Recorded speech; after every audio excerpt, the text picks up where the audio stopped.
Pornography के दायरे में ऐसी फोटो, वीडियो, टेक्स्ट, ऑडियो और सामग्री आती है जिसकी प्रकृति यौन हो और जो यौन कृत्यों और नग्नता पर आधारित हो।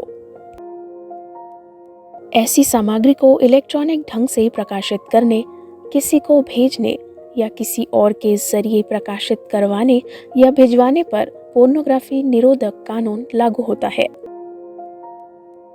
जो लोग दूसरों के नग्न या अश्लील वीडियो तैयार कर लेते हैं या फिर एमएमएस बना लेते हैं और इलेक्ट्रॉनिक माध्यमों से दूसरों तक पहुंचाते हैं। बच्चों को सेक्सुअल एक्ट में या नग्न दिखाते हुए इलेक्ट्रॉनिक फॉर्मेट में कोई चीज प्रकाशित करना या दूसरों को भेजना।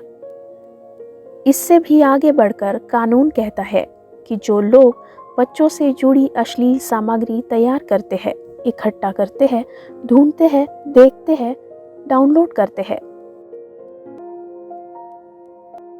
बच्चों को बहला फुसलाकर ऑनलाइन संबंधों के लिए तैयार करना, फिर उनके साथ यौन संबंध बनाना या बच्चों से जुड़ी यौन गतिविधियों को रिकॉर्ड करना, एमएमएस बनाना, दूसरों को भेजना आदि भी इसके तहत आते हैं। आईटी संशोधन कानून 2009 की धारा 67B, आईपीसी की धाराएं 292, 293, 294, 500, 506 और 509 पहले अपराध पर 5 साल की जेल और 10 लाख रुपए तक का जुर्माना, दूसरे अपराध पर 7 साल तक की जेल या फिर 10 लाख रुपए तक का जुर्माना।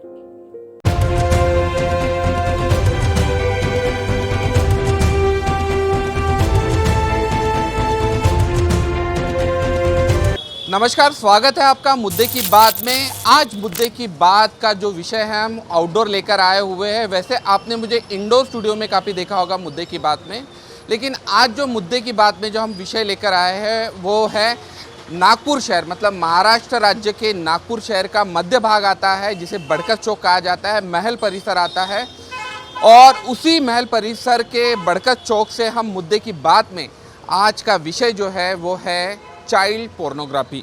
जी हाँ, मोबाइल जब से आया है तब से हमारी ज़िंदगी थोड़ी सी आसान हो गई है, थोड़ी सी खुशहाल हो गई है, लेकिन इस मोबाइल ने के कई दुष्परिणाम हमारे मानवीय जीवन पर पड़ते आ रहे। सबसे बड़ी बात अगर की जाएगी तो बच्चों के जीवन पर, क्योंकि आज हर किसी के घर में अगर कोई बच्चा अगर स्कूल में पढ़ाई करता है तो ऑनलाइन स्टडी आपकी उस बच्चे की शुरू है और उस ऑनलाइन स्टडी के माध्यम से एक बच्चे के पास एक एंड्रॉयड मोबाइल देना अनिवार्य हो जाता है। इस एंड्रॉयड मोबाइल में के फ़ायदे भी हैं और नुकसान भी बहुत है, लेकिन बच्चों पर इसके क्या दुष्परिणाम पड़ रहे हैं वो जानने के लिए हम सीधे रुक करते हैं। हमारे साथ हैं नागपुर पुलिस विभाग साइबर विभाग के एपीआई अपने केशव वाघ जी है, उनसे बात करते हैं और जानते हैं कि वो जो जिस तरह से अवेयरनेस जो कर रहे हैं चाइल्ड पोर्नोग्राफी के बारे में, तो वो किस तरह का है। सर, सबसे पहले आपका स्वागत है मुद्दे की बात में। जिस तरह से आप अवेयरनेस कर रहे हैं इन सारी चीज़ों को देखते हुए चाइल्ड पोर्नोग्राफी के बारे में, क्या इसकी वजह है?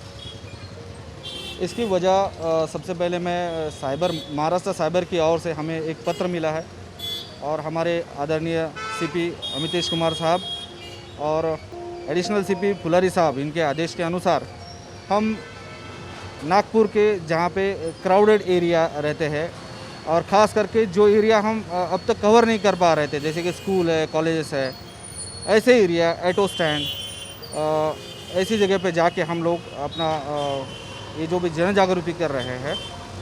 और इसका कारण जैसे कि हम बता सकते हैं, सबसे बड़ा कारण ये है कि बच्चे जो है, बच्चों के हाथ में आजकल मोबाइल आ गया है और बच्चों को आसानी से टारगेट कर रहे हैं लोग, और इनको किस तरीके से रोका जाए, इनका एक्सप्लॉयटेशन किस तरीके से रोका जाए, इस बारे में हम लोगों में जन जागृति कर रहे हैं। चाइल्ड पोर्नोग्राफी की समस्या एक जटिल समस्या होती जा रही है। दैनिक जीवन में इसका असर भी दिखाई दे रहा है।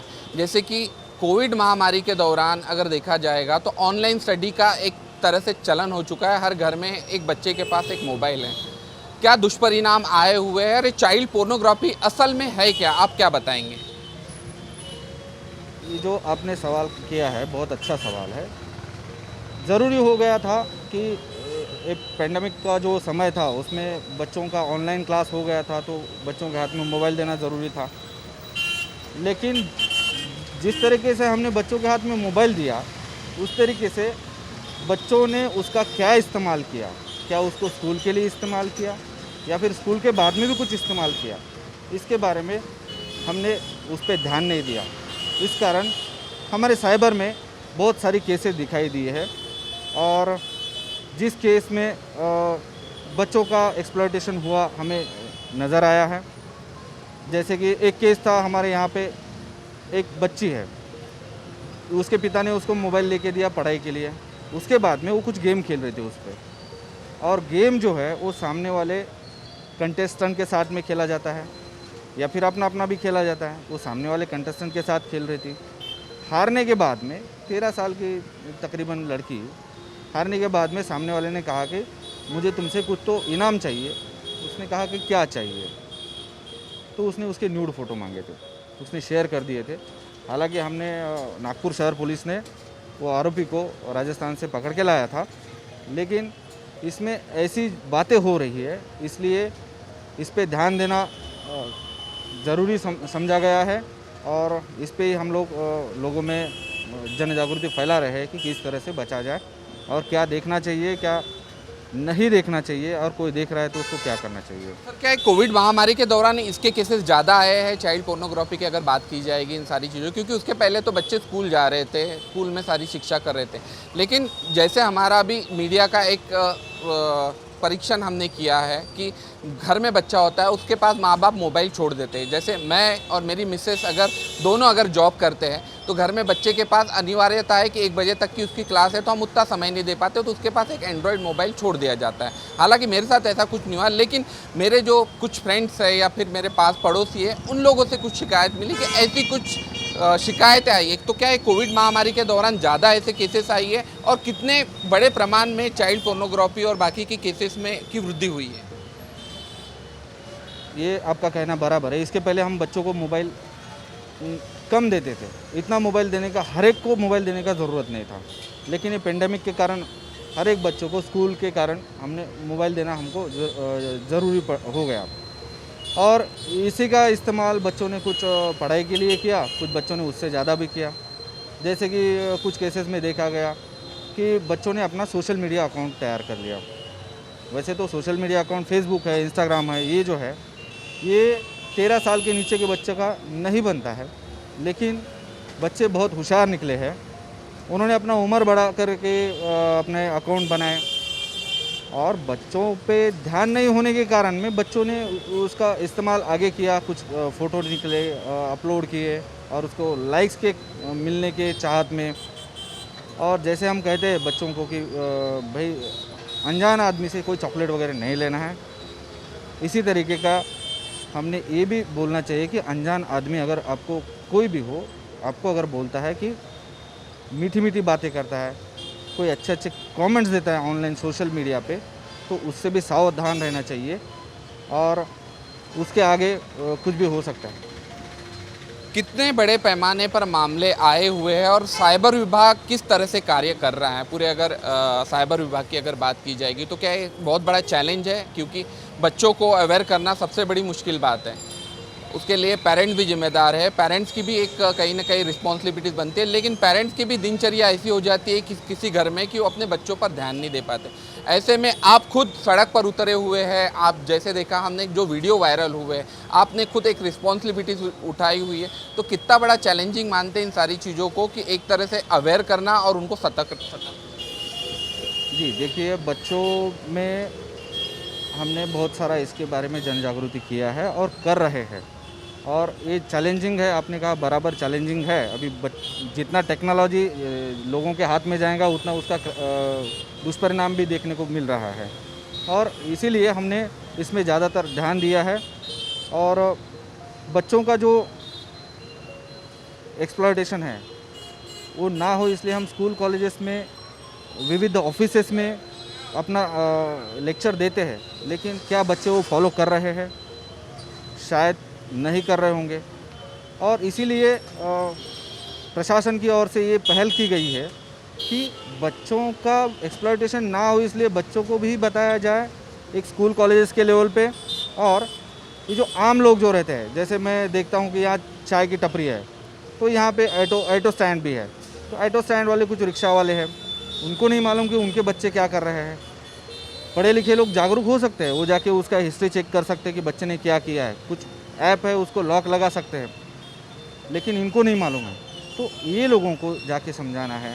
जो लोग हमेशा अवेयरनेस में नहीं शामिल हो सकते हैं, वो जो लोग हैं, आम लोग जो है, वो तो यहीं पे मिलेंगे, चाय की टपरी पे, नुक्कड़ पे मिलेंगे, और जहाँ भी गर्दी होती है वहाँ पे मिलेंगे।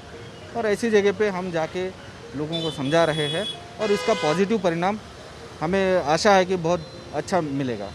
सावधानियों की अगर बात की जाएगी वाक साहब, तो सावधानियां किस तरह से बरत सकते हैं? अगर एक पेरेंट्स की अगर जो जिम्मेदारी हो जाती है, तो किन बातों की ओर आप उनको सूचित करेंगे कि इस तरह की सावधानियां बरतने से? क्योंकि बच्चे के पास तो मोबाइल है, वो उसमें यूट्यूब देखता है या फिर सोशल मीडिया हैंडल करता है। कई बार बच्चे इतने शार्प होते हैं कि पढ़ाई करते करते मम्मी पापा का अगर ध्यान हट गया तो व्हाट्सएप पे या फिर सोशल मीडिया पर चले जाते हैं, और उसके बाद तुरंत बैग भी आ जाते हैं अगर मम्मी या फिर पापा उसमें से आते हैं। तो ऐसे में किस तरह की सावधानियां पेरेंट्स लोगों ने बरतनी चाहिए? किस तरह क्या जानकारी? देखिए, अगर मोबाइल बच्चों के हाथ में हम देते हैं, तो एक हथियार दिए समान उनके हाथ में, या एक माचिस की डब्बी उनके हाथ में दिए समान है। हमने इसलिए उस पर बहुत ध्यान रखना ज़रूरी है।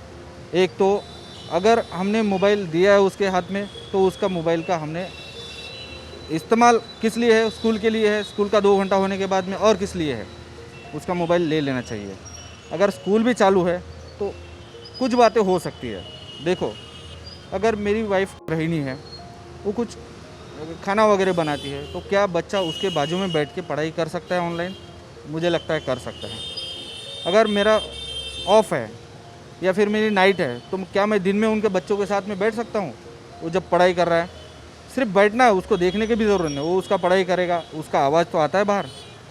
वो उस पर अगर हम थोड़ा उनके साथ में फ्रेंडली रहने का कोशिश करें, और उनका समय ख़त्म होने के बाद में पढ़ाई का अगर मोबाइल उनसे बाजू में लेके रख दे, तो ये बड़ा अच्छा हो सकता है। ये एक हो सकता है। दूसरा एक है कि बच्चे अगर इसके अतिरिक्त कहते हैं कि मेरे को पढ़ाई करना है, इसके और भी है कुछ इसमें मुझे देखना है, तो ट्रस्ट करो, लेकिन ब्लाइंडली ट्रस्ट मत करो। उसके बाद में उसका जाके हिस्ट्री ज़रूर चेक करो, उसके कौन से विंडो खोले ये ज़रूर चेक करो। अगर ऐसा करते हो तो शायद उस पर थोड़ा नकेल बैठ सकता है। बच्चे एक्स्ट्रा कुछ देखेंगे नहीं, कुछ गेम्स वगैरह उसमें रखना नहीं चाहिए। पढ़ाई के लिए है तो गेम्स नहीं रखना चाहिए। अपराधी किस तरह से शातिर हो चुके हैं? चाइल्ड पोर्नोग्राफी की अगर बात की जाए या फिर साइबर की अगर बात की जाए, तो साइबर क्राइम एक तरह से अगर देखा जाएगा तो दिन ब दिन बढ़ते जा रहा है। मोबाइल है, कुछ चीज़ फॉरवर्ड कर दी, न्यूड फोटो फॉरवर्ड कर दी, वो भी साइबर क्राइम में आता है। अपराधियों पर नकल कसने के लिए किस तरह की मुहिम चलाई जा रही है, और अपराधी किस कदर इन सारी चीज़ों पर अग्रसर है? क्योंकि आपने शुरुआत में कहा था कि कोई एक जो केस है, कोई हैरान करने वाला केस आपके सामने आया। ऐसे तो रोजाना के कई सारे केस आते, तो केस के बारे में बताइए कि कोई अगर हैरान करने वाला केस अगर आपके सामने आ गया हो, जो हर किसी के घर का मसला हो, या फिर कोई सचेत करने वाली बात है आप हमारे चैनल के थ्रू। आपने जिस प्रकार कहा कि ये किस प्रकार के गुने हो रहे चाइल्ड पोर्नोग्राफी के बारे में, उसमें मुझे तो 2 टाइप के मेजर तरीके के गुने दिखाई दिए। एक प्रकार है जो अंबट शौकीन है, वो लोग जो हमेशा पोर्नोग्राफी सर्च करने के लिए देखते हैं, और उनका ऐसा भी रहता है कि वो चाइल्ड पोर्नोग्राफी सर्च करते हैं। लेकिन मैं आपके चैनल के माध्यम से ये बताना चाहता हूँ, कोई भी चाइल्ड पोर्नोग्राफी कंटेंट, यानी 18 साल के उम्र से कम के लड़के या लड़की का न्यूड फोटो या उसका कोई भी ऐसा वीडियो जिससे उत्तेजना हो, ऐसा वीडियो देखना, उसको डाउनलोड करना, अपने पास में रखना, उसको प्रसारित करना, ये सारा क्राइम में आता है।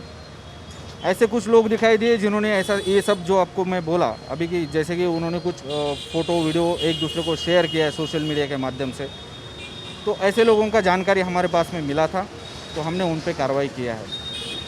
और कुछ वीडियो ऐसे रहते हैं, जैसे कि एक उदाहरण देता हूँ आपको, कोई नाच रहे हैं कुछ लेडीज़ वगैरह, और उसके पीछे में एक बच्चा वगैरह है, तो उसको कुछ उत्तेजित किया जाता है जानबूझकर, और अचानक उसकी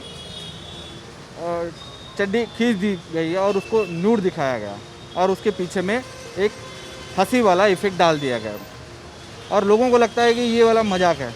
लेकिन मैं कहता हूँ अगर इसी जगह पे कोई बड़े आदमी को खड़ा किया जाए, उसको खींचा जाए वो चड्डी और उसको अगर न्यूड किया जाए तो क्या ये पोर्नोग्राफी होगा? क्या ये अश्लीलता होगी? हो सकती है। इसलिए बच्चों के साथ में ऐसा व्यवहार ना करें और ऐसे कोई फ़ोटो कोई वीडियो अपलोड ना करें। अगर ऐसे भी वीडियो आप अपलोड करते हैं, किसी को शेयर करते हैं, तो ये भी एक टाइप का क्राइम हो सकता है। और हमें आश्चर्य करने वाली ये बात दिखाई दी इन्वेस्टिगेशन में कि किसी एक बच्चे का अच्छा खासा इंस्टाग्राम आईडी था, उसको लगा, उसके दोस्त को लगा कि इसका अकाउंट कैसा बंद किया जाए, तो उसने एक ट्रिक खेला, उसको थोड़ा चाइल्ड पोर्नोग्राफिक कंटेंट भेज दिया और उसको कहा कि मुझे मेरे इंस्टाग्राम आईडी पे तुम शेयर करो, तुम्हारी आईडी से तुरंत शेयर करो। एक दो बार कॉल करके उसको कहा, बच्चे ने थोड़ा बहुत देखा और उसको शेयर कर दिया ब्लाइंड ट्रस्ट से। लेकिन इससे ये हो गया कि वो आईडी रिपोर्ट हो गई और वो आईडी ब्लॉक हो गई। फिर ये बच्चे ने उससे कहा कि तूने क्या कर दिया था कि मेरा आईडी अचानक बंद पड़ दिया जैसे मैंने शेयर किया। ये ऐसी जो घटनाएं हैं, इसके कारण वो बच्चा, हमको तो नहीं मालूम रहता कि वो कार्ड किसके नाम पे रजिस्टर है। हम तो पहले गुनाह दाखिल करते हैं, उसके बाद में हमें ये पता चला कि ये किसी बड़े आदमी के नाम पे कार्ड है। लेकिन ये जो वीडियो था ये किसी ने शेयर किया था और फिर उसको जब लाया गया तो उसने कहा कि मुझे किसी ने शेयर करवाया था। फिर उसको लाया तो उस तेरे पास कहाँ से आया? तो ऐसी चेन बनती गई और ऐसी चेन नहीं बनना चाहिए और बच्चे ऐसे जुर्म में नहीं पड़ना चाहिए। इसीलिए हम लोग यहाँ पे आए थे और ऐसा कुछ जन जागृति के माध्यम से इनको बता रहे कि आप इससे बचें। सज़ा का क्या प्रावधान है अगर चाइल्ड पोर्नोग्राफी में कोई पाया जाता है? तो सज़ा भी बताइए, क्योंकि अगर जो लोग सोच रहे हैं इन सारी चीज़ों को लाइटली लेना, क्योंकि कई बार होता है कि लोग गलत काम कर लेते हैं लेकिन उसके अंजाम के बारे में सोचते नहीं, तो उसका अंजाम कितना खतरनाक हो सकता है ये भी ज़रूर दर्शकों को बताइए। देखिए, चाइल्ड पोर्नोग्राफी एक विश्व स्तर पर नकारी गई पोर्नोग्राफी वाली कंटेंट है। वैसे भी भारत में पोर्नोग्राफी बैन है। आप अगर चाइल्ड पोर्नोग्राफी देखते हैं तो कानूनन बहुत बड़ा जुर्म है, उसको आपको तकरीबन 7 साल की सज़ा हो सकती है। ऐसे कंटेंट आप डाउनलोड नहीं करें, आप उसको शेयर नहीं करें और अपने पास में भी नहीं रखें, मैं आपको दरख्वास्त करता हूँ। एक अंतिम सवाल जाते आते, कई बार बदनामी के डर से कोई लोग आ नहीं पाते या फिर उनको सूचना नहीं होती कि साइबर विभाग भी उनके साथ खड़ा हुआ है। ऐसा अगर किसी के साथ हो जाता है या हुआ है इसके पहले, तो किस तरह से आपसे जुड़ सकता है, किस तरह से आपको शिकायत कर सकता है? क्योंकि कई बार लोग ये सोचते हैं कि पुलिस स्टेशन में मतलब जाना एक सिरदर्द का साबित होता है, क्योंकि वहाँ पर कंप्लेंट रजिस्टर करना, कई तरह के सवाल होते हैं, या फिर कोई बदनामी के डर से भी कोई आना नहीं। ऐसे लोगों से क्या करना चाहेंगे जाते जाते? पहले तो ये बात कहना चाहूँ कि बदनामी वाली ये भावना जो है वो अपने मन से निकाल दो। कोई अगर किसी को उत्तेजित करता है तो वो उत्तेजित हो जाता है और उसके कारण वो घटना हो जाती है। और हज़ारों लोगों के साथ में हिंदुस्तान में ऐसी वारदातें होती रहती है और वो लोग सारे लोग तकरीबन हमारे पास में रिपोर्ट करते हैं। अगर कोई नाजुक वाला मसला भी होता है तो भी वो लोग आके हमको बात करते हैं और बात करना चाहिए। हो सकता है हम लोग उस पर आपके मुताबिक ही सवाल का जवाब भी आपको मिल जाएगा। अगर आपको आना ही नहीं है तो आप पोर्टल पे जाके कंप्लेंट कर सकते हैं, cybercrime.gov.in वाला, वहाँ पे जाके आप कॉन्फिडेंशियल कंप्लेंट भी कर सकते हैं। और ये भी बात बताना चाहता हूँ आपको, अगर कोई लड़की है या कोई लेडी है, उनके कंप्लेंट वो अगर पुलिस स्टेशन में जाके करती है तो उनका नाम किसी पेपर में वगैरह नहीं आता है। और ये बात सबको मालूम रहना चाहिए। और मैं जाते जाते ये भी बात बताना चाहता हूँ कि अगर कोई आपको सता रहा है, कोई पहचान का है या बिना पहचान का है, कोई लेडी को, कोई माताएं बहनों को, कोई दीदी लोगों को अगर कोई सता रहा है, अगर उसने एक बार कहा कि मुझे ये सब पसंद नहीं है, आप मुझसे बात ना करो और मुझे ये आई लव यू मत बोलो, ये ऐसा बात मुझे पसंद नहीं है, फिर उसके बाद में अगर उसने एक बार भी कहा कि नहीं मुझे ऐसा ही बोलना है, तो आप आके उसकी कंप्लेंट कर सकते हैं। उसको 354D IPC धारा के तहत उसके ऊपर गुनाह दाखिल हो सकता है। उसको 3 साल तक की सज़ा है। अगर फिर से भी वही काम करता है तो उसको 5 साल तक की सज़ा हो सकती है। आप बिंदास होके कंप्लेंट कर सकते हैं। नज़दीकी पुलिस स्टेशन करो, साइबर सेल जाके करो, या फिर ऑनलाइन पोर्टल पे भी आप कंप्लेंट कर सकते हैं। बहुत बहुत शुक्रिया सर हमसे बातचीत करने के लिए। धन्यवाद। तो डरिए नहीं, साइबर विभाग महाराष्ट्र पुलिस का और नागपुर पुलिस पूरी तरीके से आपके साथ है। कहीं ना कहीं जो शंका जो थी, कहीं ना कहीं जो मन में जो विचार जो चल रहे थे, कहीं ना कहीं जो सवाल जो चल रहे थे कि जो पोर्नोग्राफी, जो चाइल्ड बच्चों के हाथ में जो मोबाइल आपने दिया है वो ख़तरनाक कितना साबित हो सकता है, इस पर ही चर्चा चल रही थी मुद्दे की बात में। उस पर पूरे तरीके से केशव वाघ सर ने अपने विचार रखे और जानकारी दी कि कितना खतरनाक साबित हो सकता है। लेकिन थोड़ी सी अगर जो सावधानी अगर आपने बरती तो इससे भी निजात पा सकते हैं और अपने बच्चों को सुरक्षित रख सकते हैं। तो मुद्दे की बात में आज इतना ही। आपसे फिर मुलाकात होगी मुद्दे की बात में किसी नए विषय को लेकर। तब तक के लिए नमस्कार। पोर्नोग्राफी के दायरे में ऐसी फोटो, वीडियो, टेक्स्ट, ऑडियो और सामग्री आती है जिसकी प्रकृति यौन हो और जो यौन कृत्यों और नग्नता पर आधारित हो। ऐसी सामग्री को इलेक्ट्रॉनिक ढंग से प्रकाशित करने, किसी को भेजने या किसी और के जरिए प्रकाशित करवाने या भिजवाने पर पोर्नोग्राफी निरोधक कानून लागू होता है। जो लोग दूसरों के नग्न या अश्लील वीडियो तैयार कर लेते हैं या फिर एमएमएस बना लेते हैं और इलेक्ट्रॉनिक माध्यमों से दूसरों तक पहुंचाते हैं। बच्चों को सेक्सुअल एक्ट में या नग्न दिखाते हुए इलेक्ट्रॉनिक फॉर्मेट में कोई चीज प्रकाशित करना या दूसरों को भेजना, इससे भी आगे बढ़कर कानून कहता है कि जो लोग बच्चों से जुड़ी अश्लील सामग्री तैयार करते हैं, इकट्ठा करते हैं, ढूंढते हैं, देखते हैं, डाउनलोड करते हैं, बच्चों को बहला फुसलाकर ऑनलाइन संबंधों के लिए तैयार करना, फिर उनके साथ यौन संबंध बनाना या बच्चों से जुड़ी यौन गतिविधियों को रिकॉर्ड करना, एमएमएस बनाना, दूसरों को भेजना आदि भी इसके तहत आते हैं। आईटी संशोधन कानून 2009 की धारा 67B, आईपीसी की धाराएं 292, 293, 294, 500, 506 और 509। पहले अपराध पर 5 साल की जेल और 10 लाख रुपए तक का जुर्माना, दूसरे अपराध पर 7 साल तक की जेल या फिर 10 लाख रुपए तक का जुर्माना।